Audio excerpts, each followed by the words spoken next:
contamination of groundwater has emerged as a direct crisis, threatening our most essential resource, water. As we confront heavy metal pollution, the scientific community is divided on the best approach to address this growing concern. In a world increasingly reliant on water, we're facing an unseen enemy beneath our feet. Groundwater, a vital lifeline for millions, is slowly being poisoned by heavy metals. Today, we'll dive deep into the heart of the crisis in our debate, anti-chem versus in-chem. On one side, we have NChem, a powerful conglomerate responsible for manufacturing various chemicals. On the other, anti-chem, an activist group dedicated to exposing environmental hazards and advocating for cleaner water. Today, we'll explore this intense debate featuring experts from both sides to uncover the complexities of heavy metal pollution in groundwater. Let's begin with Dr. Rose from NCAP. Please share your perspective. Okay, thank you, Ms. Patrimonio. So, at NCAP, we believe that understanding inorganic chemistry is very vital to tackling heavy metal pollution. So, chemical analysis allows us to identify and characterize contaminants precisely.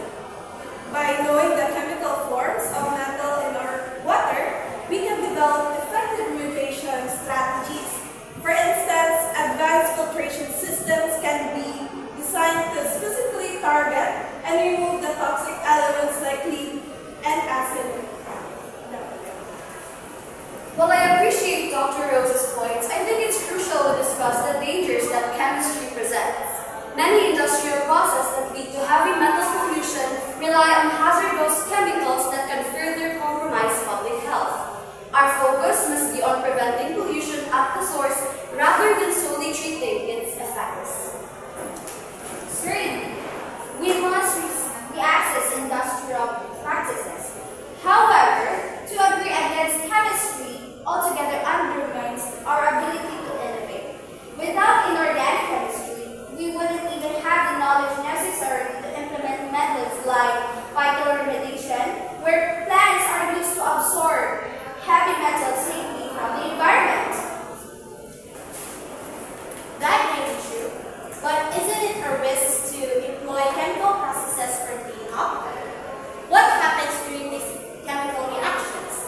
Do they release more harmful byproducts that could go into the environment that we aren't fully prepared to manage? Every field has an inherent risk, but we can manage them responsibly through rigorous education and compliance with safety protocols. The application of inorganic chemistry can lead to innovations that minimize risk to both human health and environment. Indeed, education is important, but we cannot overlook the potential for harm that comes with using reactive, toxic, or explosive substances during the cleanup process. Every innovation has consequences. Often, these unforeseen environmental implications arise only after the technologies has been deployed widely, leaving communities to bear the brunt of the impacts moderated. Thank you all for your insightful perspectives. However, it's clear that a singular approach won't suffice in addressing the contaminated groundwater crisis. We must pursue collaborative efforts uniting chemists, environmental scientists, public health experts, and communities to explore integrated solutions that prioritize both health and the preservation of our ecosystems. As the debate continues, one thing remains clear. The future of our drinking water requires a united front by fostering partnership across disciplines and communities. We can confront the contaminated groundwater crisis head and working towards a healthier, sustainable future at all. Before we end this debate, we will have to interview each one of them what are the other alternatives or experiences they encountered in how inorganic chemistry dominates the world today. Dr. Lee, what are your comments or insights about inorganic chemistry? Inorganic chemistry is essential for comprehending a chemical process that occur in natural systems like soils, water, and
these challenges is crucial for developing sustainable solutions and protecting the planet for future generations. The tension between industrial growth and environmental safety is palpable. As we've seen today, this is not just a regulatory debate, it's about health, trust, and the future of our communities. To end this formal debate, I would like to sum up a few things that inorganic chemistry provides essential knowledge and tools necessary for understanding environmental processes. However, it may also impact the capacity of our world to produce natural resources and may deteriorate the health of everyone. What do you think? How can we balance industrial innovation with environmental responsibility? Share your thoughts in the comments below. Don't forget to like and subscribe and stay tuned for more discussion on pressing global issues. Join us in advocating for responsible solutions that protect our precious groundwater against heavy metal pollution.